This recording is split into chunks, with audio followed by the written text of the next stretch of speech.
여러분 안녕하세요. 투자의 신에 오신 여러분을 환영합니다. 토마토TV의 투자의 신과 함께 여러분을 투자의 신의 길로 인도해드리는 시간 투자의 신 목요일 2부 시작하겠습니다. 최병훈 전문가님과 함께 할게요. 전문가님 안녕하세요. 네, 안녕하십니까.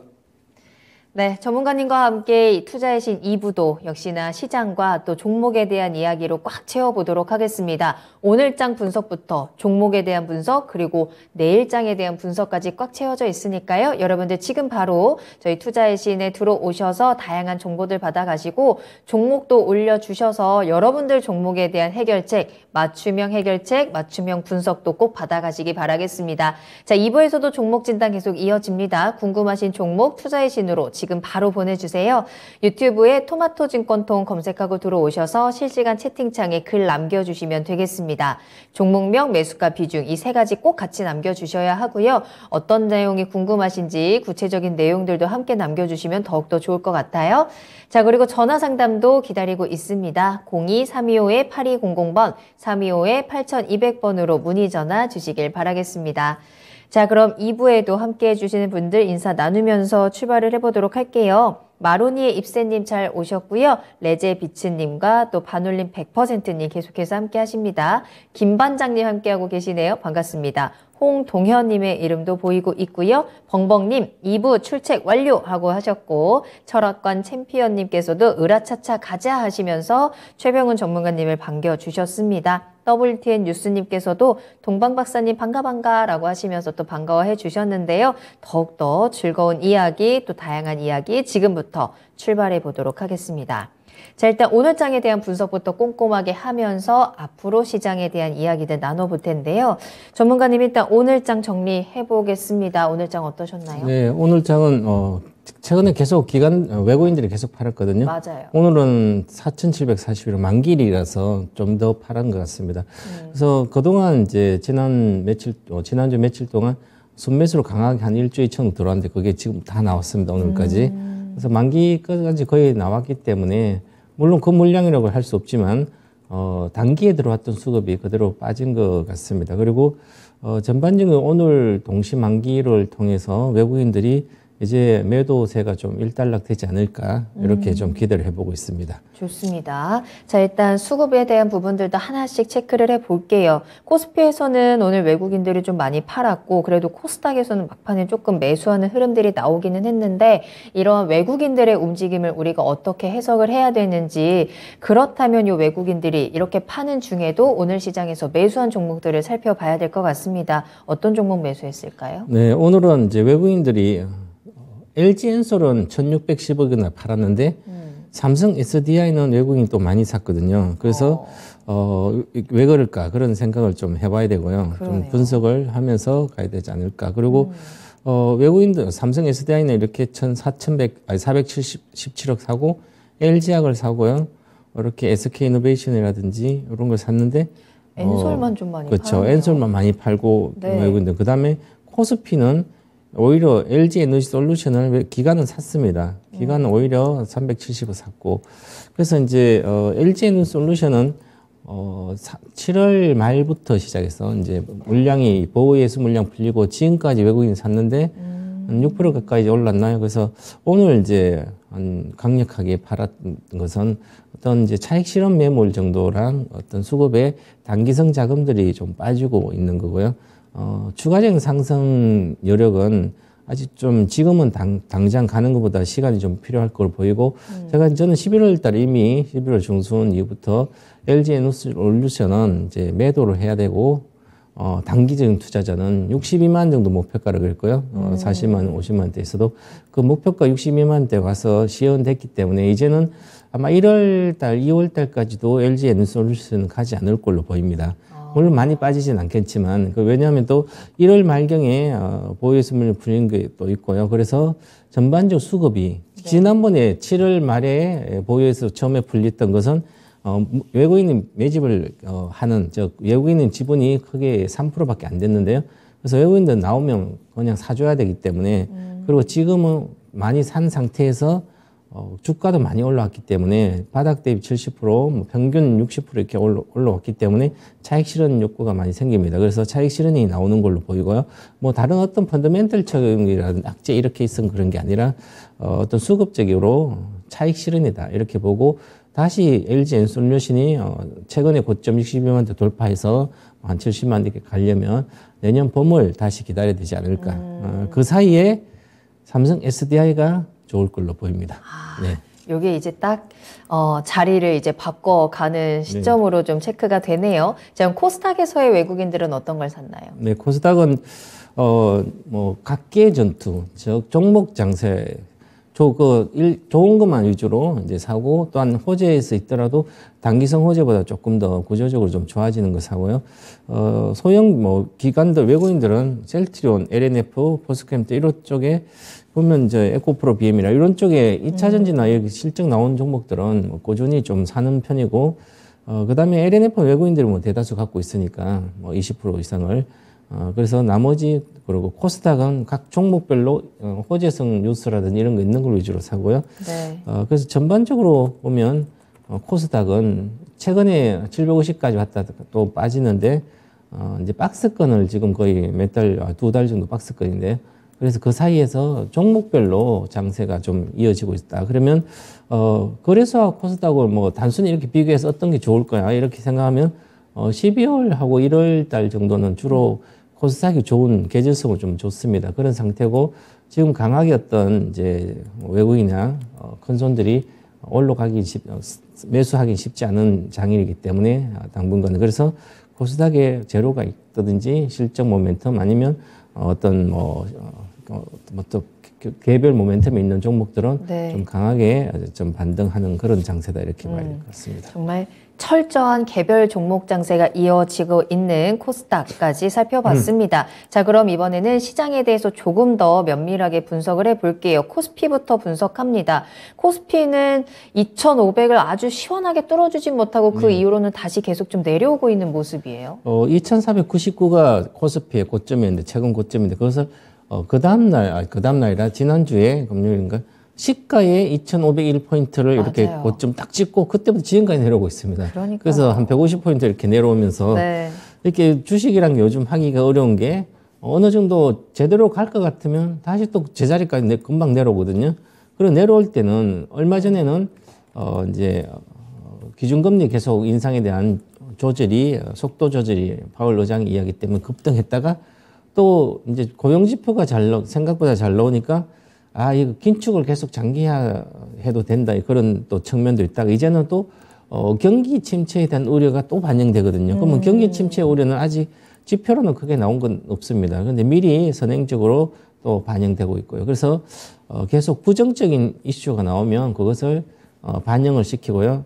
어떨 때는 뭐 반영 안 되다 또 반영되고 그래서 박스권 내에 좀 머물고 있는지 않나 이렇게 보고 그래서 최근에 오늘도 이렇게 한 끝판에 좀 그렇게 많이 빠진 건 아니지만 네. 장중에도 많이 빠졌고요. 그래서 이제는 전고점인 2,501포인트를 장중 고점 돌파를 하려면 저는 이제 한 돌파해서 2,600 정도 때까지는 연말까지 가지 않겠나 이렇게 이야기했는데 네.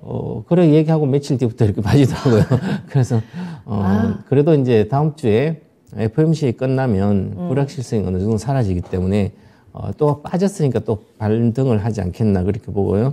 오늘은 이제 특히 2차 전지 쪽은 LG 엔솔이 주도를 했고 그다음에 철강주들은 철강주 안 가다가 다시 빠졌습니다. 철강에서도 버스코 홀딩스, 샘편 나머지 철강주는 현대제스 이런 것은 아직도 바닥에서 추가 하락하고 있고 이쪽을 이제 전체적으로 철강 경기 부진을 반영하는 거 2차 전지는 수급적인 측면으로 좀 빠진 것 같습니다. 네. 네.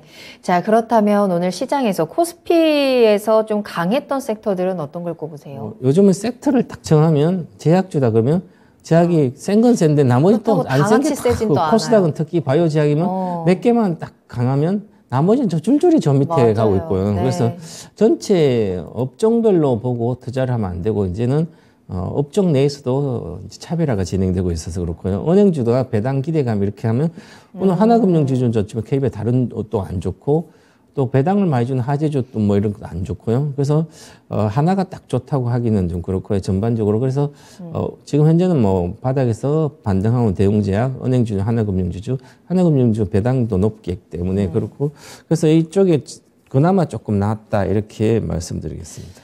그런데 또 이렇게 강한 섹터들은 다 같이 강하지 않으면서도 약한 섹터들은 또 다 같이 약한 모습을 보여주는 것 같기도 하거든요. 앞서서도 말씀해 주셨지만 오늘 약세는 2차 전지, 특히나 LG 에너지 솔루션이 워낙에 많이 빠져가지고요. 이제 미국의 테슬라가 계속 빠지고 있습니다. 그래서 테슬라는 뭐 다른 이유도 있고 여러 가지 있지만 4분기에 전기차 어떤 이제 업종이나 감소세가 조금 판매가 부진하지 않겠나 그런 측면인데 지금까지 11월까지 잘 판매됐고 일시적으로 하락한다든지 판매 감소는 큰 흐름에 뭐 자주 있는 일이니까 그거보다도 수급적인 측면으로 LG엔솔이 좀 많이 빠진 것 같고 차익 실현 요즘 아직 경기 부진에 대한 이야기가 나오면 계속 추세적인 상승이 이제 기대가 어렵기 때문에 그러면 이익 난 것은 빨리 팔고 싶거든요. 그럼 이익이 어느 정도 딱 올라온 것은 한 번에 다 때려버릴 정도로 그렇게 팔기 때문에 급락을 하게 됩니다. 그래서 LG엔솔 급락했고 철강은 현대제처럼 모멘텀이 크지 않습니다. 뭐 자동차 관련된 철강은 현대제철이기 때문에 강판이라든지 이런 것은 자동차도 이제 부진한다 앞으로 이렇게 얘기가 나오거든요. 지금 이제 그 전에는 작년 뭐까지는 자동차가 부품 공급 부족이라서 비싸게 계속 좀 팔리고 그랬었는데 지금은 이제 공급 부족이 이제 공급 차질이 거의 해소된 상태이기 때문에 그러면 이제 경기 침체라든지 소비가 부진하게 되면 자동차 잘 안 팔리거든요. 그러면 결국은 철강이나 이런 쪽은 좀 내려가게 되거든요. 자동차 강판은. 그래서 현대제철은 좀 못 가고 있고 그렇습니다. 그러면 전반적으로 이 자동차 업종들은 향후에 모멘텀이 약하다는 거죠. 그러면 자동차 업종은 약하기 때문에 기술적인 매매조차도 많이 빠졌을 때 사는 것도 아니다. 이렇게 보고 가야 되지 않겠나 이렇게 보습니다. 그래요? 근데 앞서 수급을 살펴봤을 때 외국인들이 LG 에너지 솔루션에서 삼성 SDI 쪽으로 옮겨가고 있었잖아요. 네. 그러면 지금 시점에서는 삼성 SDI를 조금씩 모아가는 게 더 좋을까요? 둘 중에 어떤 걸 사냐 이렇게 하면 사실은 이제 과거부터 저는 이제 2016년부터 2차 전지 셀은 이제 우리나라 재벌들이 삼성, LG, SK 이 재벌 세 군데가 2차 전지 셀을 만들잖아요. 네네. 배터리 자체를 만드는데 그러면 우리나라 재벌 1, 2, 3등이 다 배터리를 만들었어요. 그럼 지금 만드니까 벌써 15년 전부터 15년도, 16년도 이때부터 했으니까 그럼 16년도, 17년 다 할 수가 있거든 우리가. 우리나라 재벌이 배터리 셀 회사에 공격적인 투자를 하고 있거든요. 대규모 자금이 들어가고 아주 기술이 필요한 건데 네. 그러면 배터리를 이제 재벌이 3개 하는 것 중에 그러면 배터리 셀 중에는 어떤 걸 할까 이렇게 생각하면 SK 에너지의 SK온이 있잖아요. 그다음에 삼성 SDI 있고 LG 화학의 LG 에너지 솔루션인데 지금 상장돼 있어요. LG 에너지 돼 있어요. 그죠? 그러면 사업부 중에서 단일 사업부가 있는 게 가장 업종 수혜를 크게 받습니다. 업황이 산업이 성장할 때. 그러면 지금은 단일 업종으로 2차 전지 세를 하는 것은 LG 에너지 솔루션이거든요. 네. LG 솔루션 100%고 삼성 SDI는 대형 배터리는 절반이고 소형 배터리 그 절반이고요. 나머지는 제로. 그러면 LG 에너지 솔루션이 가장 강하게 업황의 수혜를 받습니다. 앞으로는 특히 또 미국이 2차 전지 셀이 전기차가 개화가 되는 게 내년부터 시작하거든요. 그러면 미국의 가장 큰 수혜를 받는 게 LG 에너지 솔루션인데 LG 에너지는 이미 시가총액이 130조, 140조거든요. 우리나라의 시가총액이 100조 이상인 삼성전자가 250조 갔다가 또 100조 있다가 이제 지금 480조 갔다가 지금 이렇게 300조에 놀고 있거든요. 그럼 이제 2등으로 간 게 LG 엔솔이 이제 100조대 간 거예요. 그러면 이제 LG 엔솔이 200조도 당연히 갈 거예요, 앞으로. 네. LG 엔솔도 400조까지도 저는 충분히 500조까지 보는데 그럼 삼성전자도 수년 뒤에 7, 800조, 뭐 1000조를 돌파 시도하겠죠. 파운드리 쪽에 이제 시스템 반도체 TSMC처럼 한 35% 점한다면 충분히 1000조 이상 넘어갈 걸 보이고 그러면 LG 에너지 솔루션은 기본적으로 200조대까지 갈 수가 있습니다. 그러면 현재 기준으로 100%는 오를 수 있는 거죠. 56만이니까 한 120만 원. 그럼 시가총액이 한 250조 되거든요. 그 정도는 뭐 그냥 눈 감고 있어도 갈 수 있는 그런 겁니다. 왜냐하면 지금 투자하는 그 투자 금액이라든지 공장 이제 규모로 캐파를 보면 그렇습니다. 자, 그런데 지금 그러면 삼성 SDI는 아직도 LG 에너지솔루션의 한 3분의 1도 안 되거든요. 규모로 보면. 네. 향후 25년도 보더라도 그렇습니다. 그런데 그러면 3분의 1 정도 시가총액이면 현재 시가총액, LG 에너지 시가총액에 보면 거기에 삼성 SDI가 어떻게 보면 더 고평가가 돼 있습니다.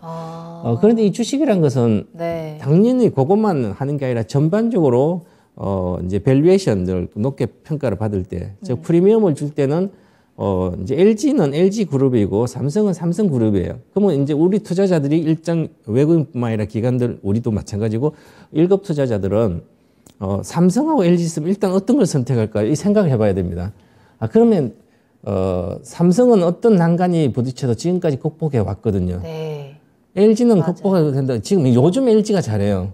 그 전에는 LG 물론 하하고 왔지만 고민되는데요. LG전자도 보면 옛날에 휴대폰 사업 볼 때 해야지 이제 뗐거든요. 10년 전에 떼냈어야 돼요. 이제 하는데 그래서 요즘 좀 바뀌고 있지만 그래도 삼성이 좀 낫지 않나. 그리고 삼성은 또 전체적으로 기술력이나 이런 걸 통해서 이익 구조를 수주를 할 때 막 수주를 하는 게 아니라 싸게 그냥 이익을 많이 내면서 수주를 안정적으로 내면서 이제 공장 전설하기 때문에 그런데 점수를 많이 받고 있어서 삼성 SDI는 외국인 비중이 지금 거의 48% 가까이 되는데요. 그래서 50% 넘어갈 걸로 보입니다. 제가 항상 옛날부터 주장했지만 삼성그룹의 제조업체 중에서 고성장은 삼성전자는 지금까지 성장해왔지만 그 다음에 외국인 비중 50% 이상 가는 건 SDI밖에 없다. 그럼 SDI가 지금 50% 당연히 돌파할 겁니다. 그러면 저는 최대 57% 갈 걸로 보입니다. 그러고 나면 끝일 걸로 보이는데 삼성전자도 그럴 거예요. 그래서 아직까지는 멀었다. 삼성전자 올라가는 것은. 그래서 지금은 내년 일단 LG 에너지솔루션이 주춤하고 횡보할 때 SDI가 치고 갈 확률이 아주 높습니다. 그래서 이번 달에는 SDI는 안 갈 걸로 보입니다. 그러면 이제 다음 달부터 시작할 거 보이기 때문에 이번 달에 저점에 잘 공략하면 내년에 돈이 많은 사람도 돈을 크게 벌 수 있는 그런 종목이 아닐까 이렇게 보여집니다. 네. 자, 그럼 다시 이제 오늘 장으로 돌아와서 그 오늘 코스피 시장에서 특징주는 어떤 거 볼까요? 코스피 시장의 특징주는 보겠습니다. 롯데케미칼입니다. 롯데케미칼. 네. 업황 개선 기대도 있지만 외국인 순매수 확률이 이제 외국인이 하반기 들어서 꾸준히 산 종목이 롯데케미칼입니다. 알게 모르게 여러분들 잘 모를 수도 있겠지만 그래서 제가 이제 8월 달에 우리 아이가 달라졌어 하면서 포스코홀딩스를 막 이야기해 줬거든요. 이제는 포스코홀딩스가 포스코 철강 기업이에요. 그전엔 저는 포스코는 보지도 말아라. 이렇게 한마디로 말하면 뭐 조선시대에 대글 같은 집을 사대부들이 막 갖고 있고 농토도 많고 노비도 많고 이런데 노비들도 해방되고 이제 전부 다 산업화돼서 노비도 떠나고 다 떠나고 대글 같은 집이 있는데 양반이 돼서 내가 가서 일을 못하니까 그냥 떼거리가 없어서 농사를 지을 사람도 없고 그래가지고 망해가는 것처럼 포스코를 그렇게 비유했거든요. 네네. 그래서 하지 말라고 했는데 포스코가 이제 정신을 차린 지 좀 됐어요. 몇 년이 됐는데 성과가 이제 몇 년 전부터 좀 나올 걸 보이는데 포스코 그룹이 전부 다 친환경 소재 쪽으로 가서 그걸 지금 받고 있고 리튬이라든지 관련된 여러 가지 흑연뿐만 아니라 우리나라에서 가장 잘 미리 친환경 소재를 발굴하고 강산도 사고해서 준비를 잘 해놨습니다. 네. 그래서 거기에 이제 빛을 발하고 있고 그래서 포스코도 중장기로 좋습니다. 그 다음에 이제 늦게 정신을 차리고 새로운 이제 성장 엔진 날개 단계 바로 있습니다. 그게 롯데케미칼입니다. 우리 아이가 달라졌어요. 두 번째 종목이 롯데케미칼이에요. 그래서 제가 배워야 산다 다음 주에부터 내년 유망 종목 이런 거 분석도 하고 그러는데요. 네. 그 중에 한 개가 아마 롯데케미칼 들어갈 거예요. 그래서 우리 아이가 달라져서 이 말은 이제 선생님 잘 만나가지고 버릇도 없이 공부도 안 하고 맨날 이런데 집안은 좋아요. 집안은 좋고 머리도 좋은데 애가 공부를 안 하는 게 습관이 잘. 근데 선생님 잘 만나 습관 만나가지고 이제 정신 차리고 딱 해가서 얘가 제대로 가거든요. 그래서 롯데케미칼 재벌이거든요. 재벌 중에서 롯데케미칼이 롯데그룹은 유통이라든지 쇼핑 이런 것만 현금 장사만 하다가 제조업체를 등한시한 게 있는 것 같아요. 그러다가 이제 신동빈 체제에 가면 회장 체제 가면서 이제는 우리가 늦었더라도 소재 쪽으로 강력히 가야 된다. 친환경 쪽이니까. 그래서 롯데케미칼 양극박, 음극박 분리막하고 해서 롯데케미칼에 미국도 투자하고 해서 잘하고 있고 롯데케미칼 자체도 이제 셀가스에서 하는 화학 원료를 하는 공장도 지금 미국에서 잘 되고 있고요. 그다음에 양극재 분리막 이제 동박까지 일지모티가 인수했기 때문에 롯데케미칼 이제는 일반 애널리스트라는 분석은 아니 신용도라 이런 거 낮아지고 그래서 그건 현상을 평가하는 거지만 네. 실제로 롯데케미칼이 향후에 내년에 이제 업황까지 나프타가 가격이 빠지기 때문에 업황까지 개선되기 때문에 그러면 실적 나올 때 쉽게 막 잘 나올 걸로 보입니다. 향후에. 그래서 롯데케미칼이 추세적으로 아주 좋다. 그래서 올해 꾸준히 외국인 상 이미 외국인들은 알아본 거죠. 우리 아이가 바뀔 줄 알아본 거예요. 그죠? 그래서 투자를 미리 해놨습니다. 그러면 이렇게 외국인들이 한 1년 가까이 아니면 1년 가까이 쭉 이제 산데 주식 크게 오르잖아요. 그러다가 오르면 그냥 급등해버리거든요. 그게 바로 대다수 외국인 좋아하는 장기적으로 크게 가는 종목들 중 하나예요. 그죠? 그래서 저는 아무리 못 가도 롯데케미칼은 50%는 기본 볼 수 있기 때문에 이번에 유상증자가 1월 달에 파면 롯데케미칼 유상증자 다 받아야 될 거고 그까지도 받고도 좋다. 그렇게 보고 유상증자가 최고에 싸게 살 수 있는 기회다. 이렇게 보고 투자를 하면 좋겠습니다. 네. 자, 코스피 시장에 대해서 꼼꼼하게 분석을 도와드렸고요. 달라진 우리 아이 롯데케미칼에 대한 관심도 한번 가져보시면 좋을 것 같네요. 코스닥 시장 분석으로 넘어가겠습니다. 네, 코스닥 750에 금방 빠져요. 712까지. 또 700이 또 위태로울 수 있는 정도로 네. 좀 테마주들이 대다수 리오프닝해서 중국 관련해서 같이 올라가다가 이제는 빠지고 제자리에 내려와서 빠지고 또한 이제 특별히 힘이 없어 지지부진한 장세가 좀 지속되거든요. 그래서 어떤 모멘텀이 있어야 추세적으로 잘 갈까? 코스피도 추세 잘 가는 건 아니지만 그래서 코스닥도 쉽지 않다를 보고요. 그다음에 종목은 차별적인 종목. 그 중에서 몇 개 정도만 눈에 보이고 나머지는 전부 다 힘이 없어요. 이게 좀 이어지지 않을까 이렇게 보고 과연 이제 2012, 20년도부터 유동성이 막 이제 엄청나게 몰리고 들어올 때 주식에 대해서 원래 초보자조차도 어디서 돈을 구해서 다 사고 했을 때 주로 코스닥을 막 많이 사고 테마주 아무리 올라가도 실적도 안 보고 무조건 샀는데 지금 보니까 실적도 안 좋고 주식은 빠지고 그러면 물려는 있는데 어떻게 할 수 있는 방법이 없거든요. 그러면 포기하듯이 있어야 되는 그런 구조 때문에 대다수 종목들이 내려와도 낙폭가에도 움직이지 않고 있습니다. 그러면 결국은 그 코스닥 안에서도 실적이 좋고 아니면 확실한 주식은 안 빠지고 추세적으로 가는 게 몇 개 있거든요. 그럼 또 그거는 너무 높으니까 못 잡고 이런 형태가 있기 때문에 네. 수급도 보완이 안 되고 있기 때문에 좀 이런 장세가 오르락내락 하면서 좀 있지 않겠나. 그리고 1월 달은 좀 나아지겠지만 지금은 이달까지는 그러지 않겠나 이렇게 보고요.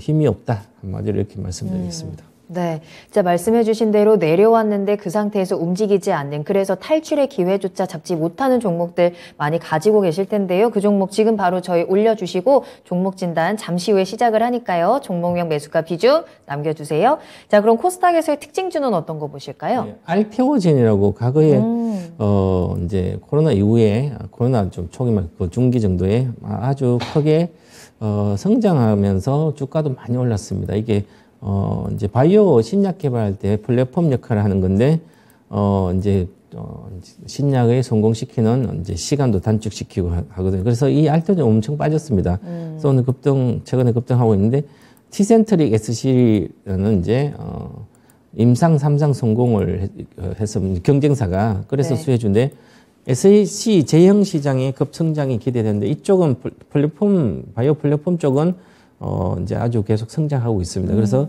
그의 1등주가 알테오젠이기 때문에 알테오젠은 지금부터라도 관심을 보면 내년에 바이오주 중에서도 재무가 괜찮은 바이오 중에 확실한 어떤 걸 펀더멘털이나 갖고 있는 특허라든지 기술을 갖고 있는 기업들은 내년에도 어느 정도 올라가지 않겠나 이제 반등의 기회를 잡을 걸로 보입니다. 그 중에 하나가 알테오젠이 아닐까 이렇게 보고 있습니다. 네.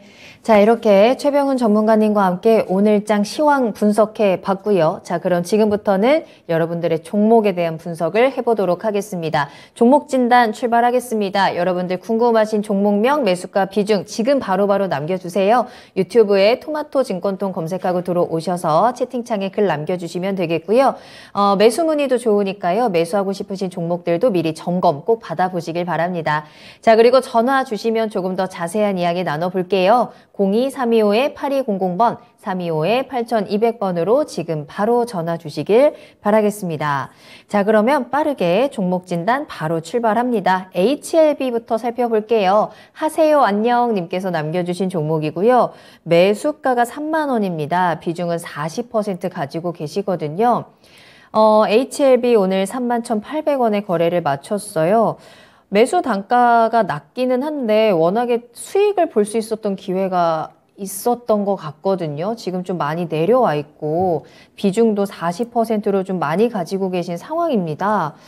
이 수익 자칫하면은 깨지지 않을까 좀 불안한 구간이거든요. 어떨까요? 최근에 산 게 아니고 샀다가 수익이 한 70% 난 것 같은데 이 가격이 맞다면 3만 원 단가가 맞다면 맞아요. 수익이 났는데도 안 팔고 다시 계속 갖고 있었던 것 같아요. 그것은 이 HLB의 모멘텀은 이미 그 전에 18년도까지 다 반영됐습니다. 그 반영된 상태이기 때문에 등락만 하는 거죠. 그래서 이 항암 관련된 파이프라인은 가장 좋은 종목 중 한 개인데요. 그래서 기술적으로 보고 좀 매매를 해줬어야 되고, 만약에 바이오주도 10년 정도 신약이 나올 때 한 10년 정도 개발 성공할 때 걸리는데, 그러면 사이클이 한 10년 정도입니다. 바이오 하나의 사이클. 그럼 10년이니까 한 7년 정도 이렇게 바닥부터 시세가 시작하면 한 7년 정도 완전히 다 끝납니다, 바이오는. 그래서 2011년 정도부터 바이오의 큰 시세가 이제 사이클이 시작됐는데 그게 18년도에 끝났습니다, 사실은. 18년도에 바이오 큰 사이클은 큰 돈 버는 거 한 번 사기만 사서 안 팔고 있다가 7, 8년도에 파는 그 끝났기 때문에 그 HLB도 저도 이제 2012년도에 그때 당시로는 1,800원이었죠. 20만 원대까지 갔는데 처음부터 이제 저도 10만 간다고 이야기하고 했는데 이게 바이오 1등 신약 개발 항암 쪽 1등 회사였는데 LSKB 때문에. 근데 그런 모멘텀이 이미 지금 아시는 시장에 나오는 모든 호재성은 그 이미 그때까지 다 반영된 상태입니다. 18년도. 또 이제 19년도까지 이제 다 성공하면서 이렇게 올라갔죠. 그죠? 그다음부터는 기술적 매매밖에 안 되는 거예요. 이 정도의 모멘텀은 여기서 나오지 않기 때문에 그런 거죠. 그래서 항상 어느 정도 올라간 팔, 지금은 오히려 이제는 여기까지도 안 가고요. 이제는 45,000 정도입니다. 또 뭐 어떤 이슈가 있어서 가게 되면 내년에 또 45,000 가겠죠. 그러면 오버도 팔고 나오셔야 돼요. 그래서 큰 사이클은 이렇게 있잖아요. 그죠? 그러면 여기서 팔든지 아니면 다음에 여기서 파셔야 되는 거죠. 그리고 코로나 전국에서도 별로 안 갔죠. 그럼 코로나 때 이런 게 간 게 아니었기 때문에 항암제 관련된 항암 그 전에 18년도 사이클에 10년 사이클이 다 끝났기 때문에 그렇습니다. 그래서 10년 사이클 끝나도 실제로는 2019년도 이렇게 또 좋은 게 있어서 같이 나고 이제는 그런 이 개념 자체를 모멘텀 이런 거 보지 어떤 재료가 나오면 그 재료에 빠져 있지 말고 바이오주는 바이오 대다수 바이오주들은 2020년도 코로나 관련된 수혜주도 있고 수혜주 아닌 것도 있지만 수혜주는 항암 치료 이런 것은 코로나 전에 이미 사이클이 끝났기 때문에 코로나 전국에서 실질 수혜가 아니기 때문에 그러면 올라갔을 때 파는 형국이 다 나와야 되지. 그죠? 그래서 21년도 고점에 팔아야 되고요. 그리고 이제 어떤 모멘텀이 나오더라도 2020년도, 21년도 그까지의 어떤 주가가 회복하기는 어려우실 겁니다. 바이오주는. 그러면 반등할 때 다른 바이오도 마찬가지지만 거의 100% 정도 나면 팔 생각을 해야 되고요. 바닥 대비해서.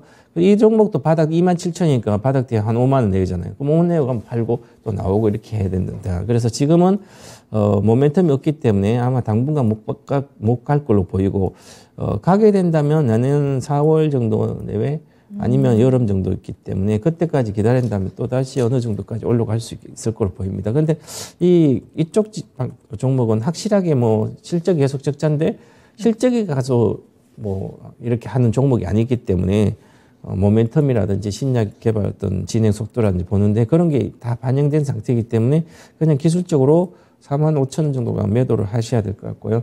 그래서 과거에 진작 올라갔을 때 옛날에 물어봤을 때 저도 HLB는 여기서 파셔야 된다고 계속 얘기했을 텐데 올라가면 그래서 반등 시에 가시면 파시고, 현재는 바닥권이니까 뭐 비중이 많지만 그래도 현재는 보유해야 되지 않을까 이렇게 보여집니다. 모멘텀은 이미 다 반영이 됐습니다. 그래도 다행이라고 하자면 바닥권을 잡고 조금 더 반등이 나올 수 있는 가능성을 체크해 드렸고요. 45,000원 목표가입니다. 매도 타이밍 꼭 놓치지 말고 빠져나오시길 바라겠습니다.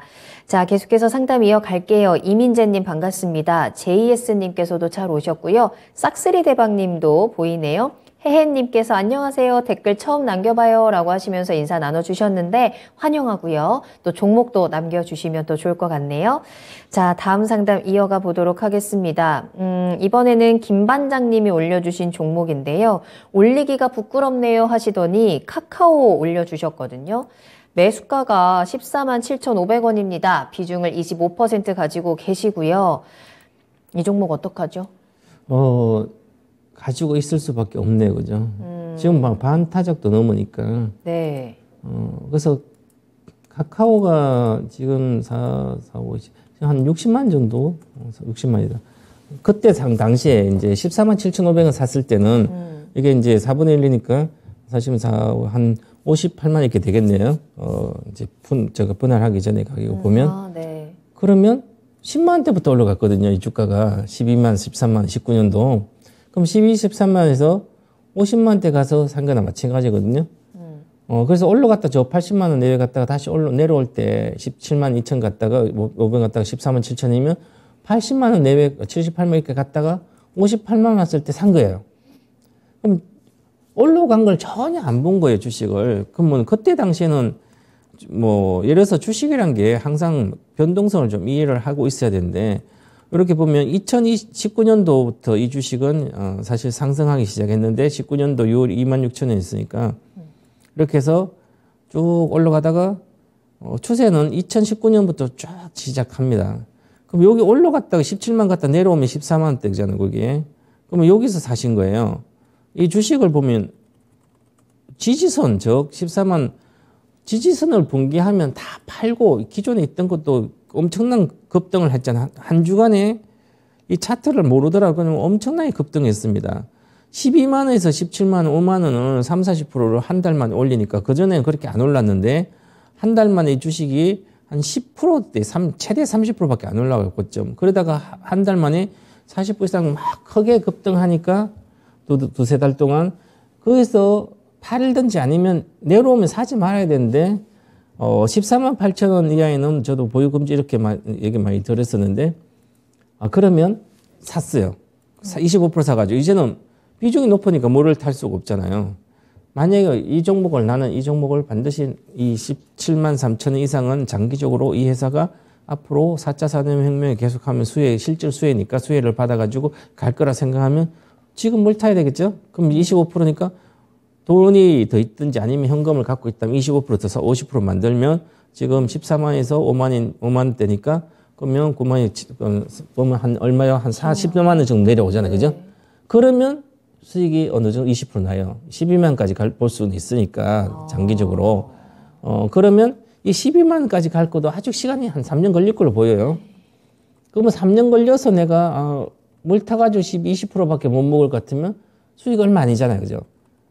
그래서 그 정도를 한다면 밑에서 그러면 더 많이 돈이 생길 때마다 계속 사준다면 단가를 정말 낮춰서 9만 원 정도 이하로 단가를 낮추면 충분히 몇 년 동안 투자할 수 있는 가치는 만약에 17만 원 돌파한다면 거의 100% 가까이 나오니까 3년을 돌고 있어도 괜찮겠죠.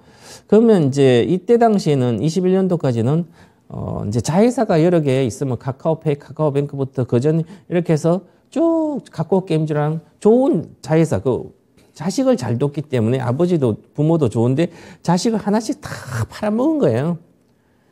시장에다가. 그래서 팔아가지고 돈이 생기니까 또 투자하고 그럼 돈을 많이 확보했을 거 아니에요, 카카오는. 자식들 팔아서 돈을 많이 확보해가지고 투자를 하면 앞으로 성장은 합니다. 당연히 돈이 많았으니까.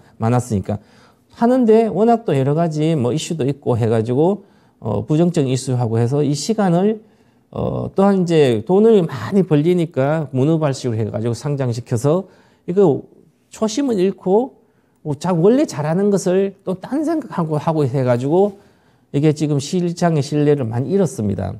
그러면 이렇게 되면 시간이 많이 필요해요. 이 곧 17만 3천가 돌파하는 것은 장기적으로 정신 차리고 초심을 돌아가서 하면서 또 성장을 시키면 당연히 저 위에까지 올라갈 수는 있겠죠. 그래서 주식을 항상 어느 정도 단기적으로 본다면 처음에 강할 때 따라가야지 내려와서 사면 안 되는 거죠, 항상. 그래서 이것은 제조업체가 아니죠.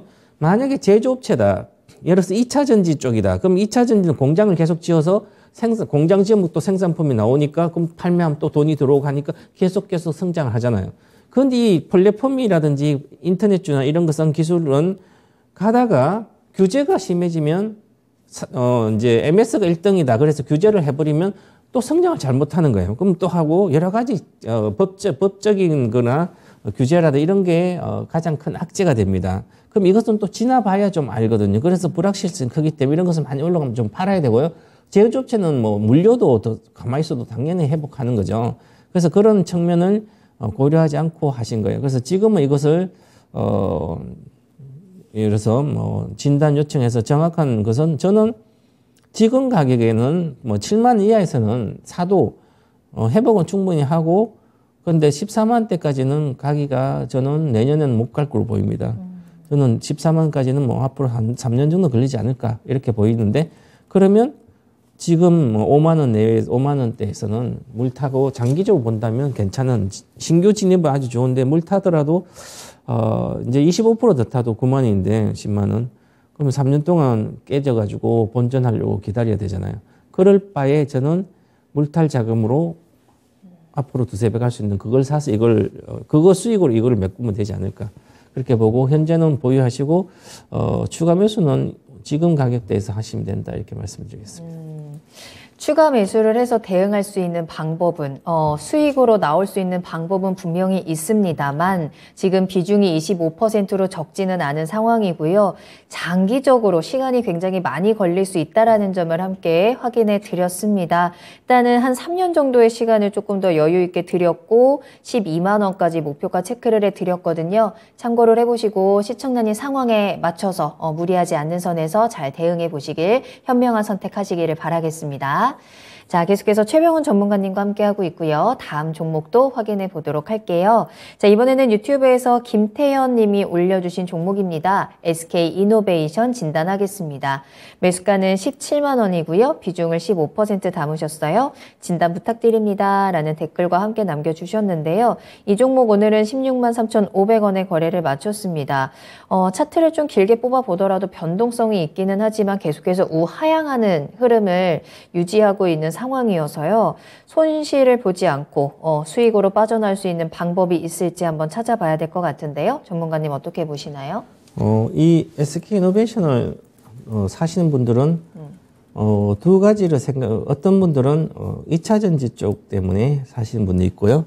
어떤 사람들은 유가가 많이 올랐으니까 그래서 수익이 많이 나니까 사는 분도 있고 네. 그럼 유가 관련돼서 만약에 브렌트 기준으로 배럴당 평균 114불을 기록했으니까 2002분기에 그래서 전체적으로 이익이 좀 많이 나는 겁니다. 석유 수요가 이제는 공급 차질이 많이 해소돼 가지고 그냥 공급돼서 이제 가격을 비싸게 받기는 쉽지 않고요. 그래서 또한 유가도 또 내려가고 있어서 전반적으로 실적 피크는 지났다. 그럼 실적이 좀 내려가겠죠. 그래서 실적이 유가 관련된 이제 정유 관련된 석유화학 정유는 실적이 조금 내려갈 걸로 보입니다. 경기도 좀 안 좋아진다고 그러고 그러면 이것을 이제 그렇게 유가나 정유나 이런 쪽 관련된 걸 보고 사는 것은 아닌 거죠. 이것은 그러면 그걸로 보고 샀으면 이거 잘못 산 거고요. 오히려 그런 거 살 때는 최악의 경우에 유가가 정말 이제 20년도에 15달러 가가지고 실질적으로 그럴 때는 당연히 올라갈 거 예상되니까 그때 20년대는 적잖아지만 21년도 올라갑니다. 그죠? 그러면 주가는 그때 올라가겠죠. 하지만 또 이제 2차 전지를 가지고 샀다면 또 잘못 사신 거예요. 주식은 개인 투자자도 마찬가지지만 뭐 기관 투자가도 그렇고 펀드도 그렇고 펀드도 무한정 돈이 있는 건 아니잖아요. 그리고 외국인도 마찬가지지만 돈이 아무리 많아도 여러 종목이 있으면 그 중에 확실한 걸 사고 싶어 합니다. 특히 1급 투자자는 돈을 버는 사람들은 한결같습니다. 세 개가 있다. 그러면 돈을 잘 모르신 분들은 만약에 1,000만 있으면 500만 원, 300만 원, 200만 원 이렇게 투자해요. 근데 돈을 버는 사람은 이 중에 확실한 게 있다면 그 확실한 거에 1,000만 원을 다 투자하는 거죠. 이게 기본적인 마인드입니다. 그런데 그래 제가 무슨 얘기를 하고 싶냐면 SK이노베이션과 삼성 SDI하고 LG이노베이션이 있어요. SK이노베이션이 있습니다. 그럼 이 세 종목이 전부 다 배터리 셀 회사가 하는 거죠. SK이노베이션은 SK온이라는 자회사에서 하는 거예요. 그러면 자회사가 가지고 뭐 자회사가 있는데 굳이 자회사가 나중에 상장시킬 거라 보이는데 지금 상장 안 하고 돈을 구했지만 그러면 SK이노베이션을 사는 것은 과거 LG화학을 사는 거죠. LG화학을 사가지고 그 LG 이노베이션 있으니까 이노베이션 전기차를 보고 LG화학을 산 거예요. 근데 이거는 LG 에너지 솔루션 세계 최고의 1등이니까 그래서 치더라도 이제 그지만 그때도 LG화학을 사는 게 아니라 SDI를 사는 게 좋다고 저는 계속 얘기했지만 SK이노베이션도 SK온이 있는데 SK온이 앞으로 성장할지는 성장은 뭐 규모는 커요 미국에.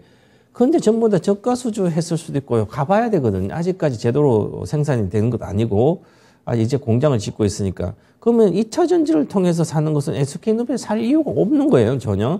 그걸 살 바에 오히려 50만 원이라고 비싼 게 아니죠. 이건 16만 원 싼 게 아니에요. 가치를 보면 그렇다는 거죠. 그럴 바에 삼성 SDI나 이런 거 LG엔솔을 사죠. 이거 살 필요 없죠. 그러니까 양쪽 두 개의 유가 정유 관련돼서 사면 안 되는 지금 타이밍이고요. 그 다음에 2차 전지를 통해서 굳이 안 해요. 주가가 그냥 빠졌다고 LG는 또 올라갔지. SDI도 올라가 있으니까 SK노만 내려왔으니까 이거는 이제 앞으로 좋아질 거 경기가 나빠진다는데요. 그걸 보시면 자 이제 보겠습니다. 여기에 전체적으로 보면 올해는 22년도는 영업이익 예상 5조 7천억 정도입니다. 작년부터 이렇게 늘었어요. 유가가 올라가면서. 그런데 지금 보니까 내년에는 23년도는 35% 빠집니다. 영업이익이. 애널리스트들이 이렇게 컨센서스가 이렇게 나와 있는데 그러면 똑똑한 사람들이 맨날 분석해서 탐방하고 하는 업황 하는 사람들은 이렇게 낮춰놨는데 개인 투자자들은 분석 하나도 할 줄 모르는데 이렇게 빠진다는데 주가가 내려왔다고 사는 거예요. 가격만 보고. 이건 투자가 주식이 아니죠. 물론 내려왔다가 올라갈 수는 있어요. 근데 그 다음에 보겠습니다. 24년도까지 보겠습니다. 나는 물리면 내년 2년 들고 가지 뭐. 자식한테 물려주지. 그런 사람도 있어요. 물려놓고 사면 안 될 주식을. 근데 보세요. 24년도 매출액이 0.6%밖에 안 올라가요. 지금 현재 예상은. 영업이익도 6%밖에 안 올라가요. 2년 동안, 앞으로 2년 동안 실적에 대한 모멘텀이 하나도 없는 거죠. 오히려 빠지는 거죠. 그게 갈 수가 없는 거예요. 그래서 실제로 조금 올라가면 또 내려가고, 조금 내려가고 그러잖아요. 여기 17만에 지금 살 바, 15% 살 바에, 물려도 LG 에너지원 가서 물려든지 SDI 가서 물려야 되죠.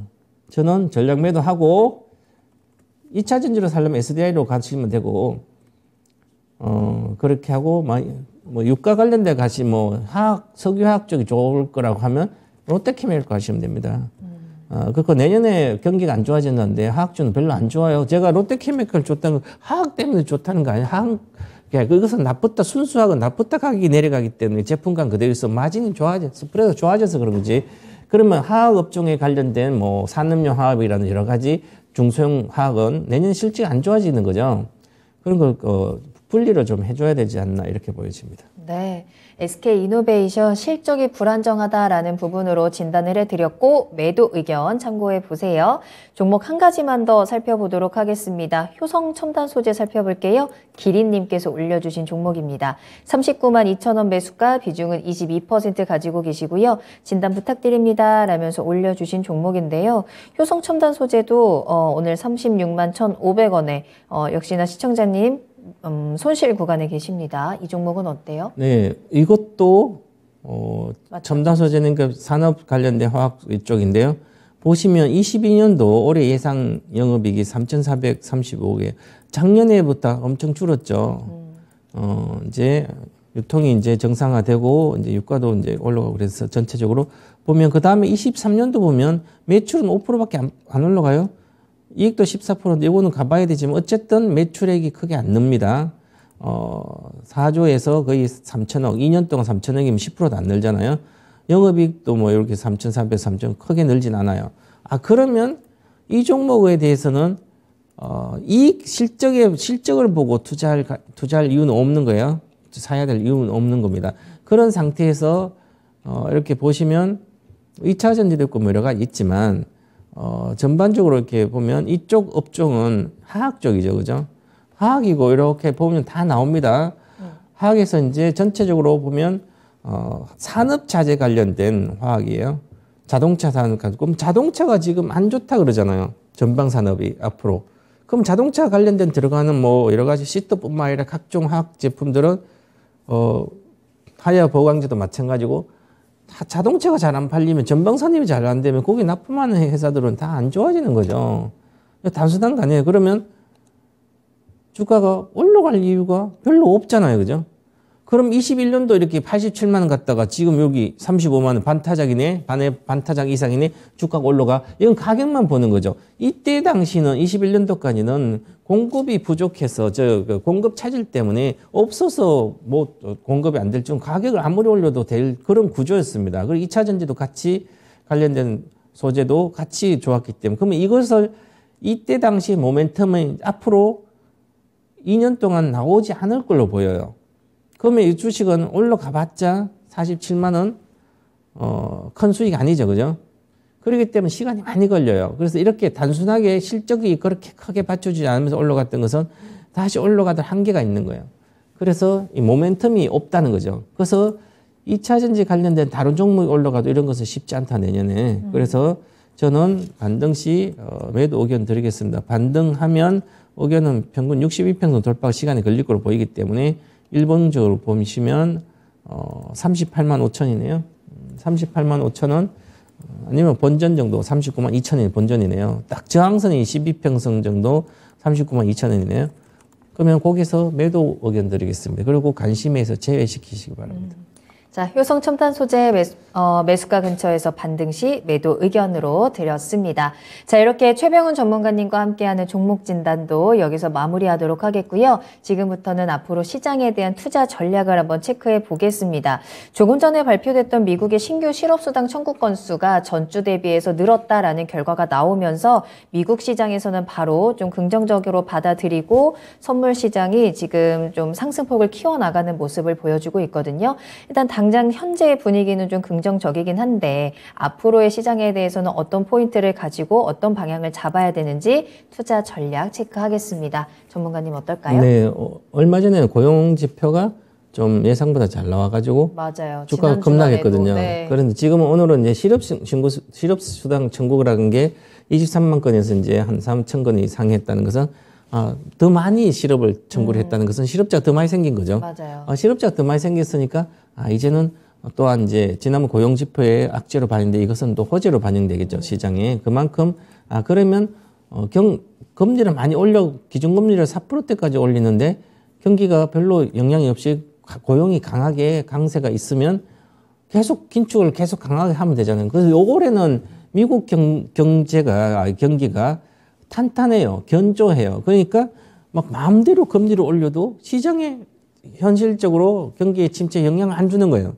그래서 마음대로 올렸는데 이제는 이제 내년부터는 경기 침체가 이제 실질적으로 눈에 보이면 금리를 올릴 수가 없는 거죠. 이 희생을 하면서. 그래서 오히려 실업이 청구 건수가 높아지는 거, 고용이 나빠지는 거 이런 것이 시장에 오히려 호재로 작용되는 거죠. 그래서 왜냐하면 전체 기준금리를 동결시킬 수 있는 근거이기 때문에 그래서 그렇고요. 그래서 전반적으로 또한 최근에 주식이 빠졌습니다. 미리 빠졌기 때문에 또 반등 타임이 나스닥도 그렇고 올 정도예요. 그래서 예를 들어서 오늘 제가 배워야 산다 해서 내년도 경기 전망 이런 거 한 것을 제 의견을 따라서 말씀드렸는데 내년에 늦어도 5월달, 6월달이나 뭐 2분기에는 경기 저점이 통과할 걸로 보입니다. 그러면 미국 말하는 거죠. 통과할 거 보면 미국 주식도 이미 거의 바닥은 찍었는지 아니면 지금이 1월달까지가 바닥이 나올 걸로 보여요. 그렇기 때문에 우려보다는 긍정적으로 가야 되고요. 또 최근 들어 빠졌으니까 또 반등할 걸로 보이고요.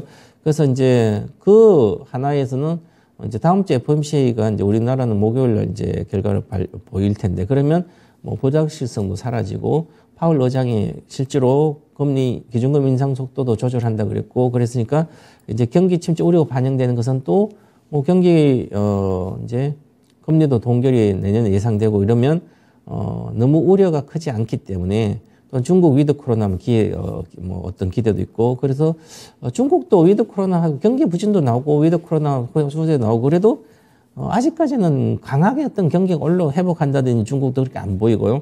미국도 강하게 뭐 경기 침체가 이런 것도 안 보이고 그래서 등락을 계속 좀 하는 그런 장세가 좀 이어질 걸로 보입니다. 그리고 특히 이제 코스피 같은 경우에는 외국인이 순매도가 지속되는데 아마 이제 오늘 만기를 통해서 그 일단락된 걸로 보이고요. 그래서 한 6조, 코스피 기준 6조 5천억 정도를 샀는데 9월 달 이제부터 시작해서 그래서 거기에서 한 1조 2천억 이렇게 팔았어요. 그죠? 그러면 거의 20% 정도 순매수한 거 20, 30% 팔면 단기성 자금은 거의 다 나갔다고 보면 되는 거죠. 나머지 지금 5조 정도 때 순매수되어 있는 것은 중장기 거의 한 70% 중매기 자금으로 보이는데 그러면 이것은 이제 그동안 돌아다닌 유동 물량을 흡수하는 정도의 장기 투자이기 때문에 이제 이 단기성 매도 물량이 일단락되면 또다시 좀 사게 되거든요. 그래서 좀 기대를 해보지 않을까. 다음 주 정도 후반부는 순매수로 돌아설 거 보이고요. 그래서 외국인들 이제 순매도가 지속된 건지 좀 체크를 계속 하시면서 또한 반도체 중심의 강한 조정세가 이번에 나왔는데 사실은 수익률로 보면 큰 손실이 아니에요. 삼성전자 이런 거 보면. 근데 반도체도 이미 이 지금 현재 기준으로 디램 가격도 아직 바닥이지 아니라고 보고 있는데 내년 3월이나 뭐 5월 사이에 반도체 디램 가격 바닥이라면 이미 주가도 얼마 전에 내려갔을 때 삼성전 51,800 갔을 때가 바닥이고요. 하이닉스도 마찬가지고 그래서 여기서 추가 하락은 좀 제한적입니다. 그래서 이제 전체적으로 우리나라 GDP 중에 반도체 더 많으니까 반도체가 지난번에 발표로 뭐 30%대 이렇게 감소했으니까 수출도 그래서 그게 지금 이제 가장 크게 반영되고 있지만 실질적으로 이제 지표로 보이고 있거든요. 경기가 안 좋은 게 반도체니까. 그러면 이것도 어느 정도의 주가 이미 반영되고요. 바닥권에서 좀 이어지겠지만 크지 않을 거라 보입니다. 그리고 코스닥은 수급 불안세가 수급 불안한 것은 외국인이 팔고 있는데 들어올 수 있는 데가 없는 거예요. 개인들도 물려있지. 기관들도 펀드 늘어나지도 않죠. 오히려 주식을 빼서 은행 예금 들고 예금 요즘 뭐 4, 5% 막 하니까요. 네. 그쪽은 막 돈이 몰리죠. 단기성도 몰리고. 그러니까 그나마 조금 여유가 있는 사람이 그나마 모멘텀 있는 주식 요걸로 모이기 때문에 그 종목 차별화 장세, 종목 장세가 크지도 않고 여러 군 많지도 않고요. 협소하게 이제 돌아다니는 거죠. 요 장세는 당분간 이어질 걸로 보입니다. 네.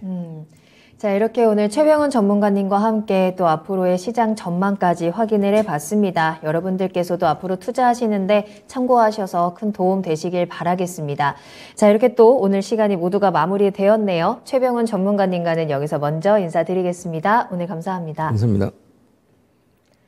네, 자, 오늘 저희가 방송에서 전해드린 내용은 투자 판단에 대한 참고 자료입니다. 투자는 투자자 본인의 책임과 판단에 따라서 이루어져야 한다는 점 다시 한번 유의해 주시기 바랍니다. 오늘 하루도 모두 고생 많으셨고요. 저는 다음 이 시간에 다시 찾아오겠습니다. 시청해 주신 여러분 고맙습니다.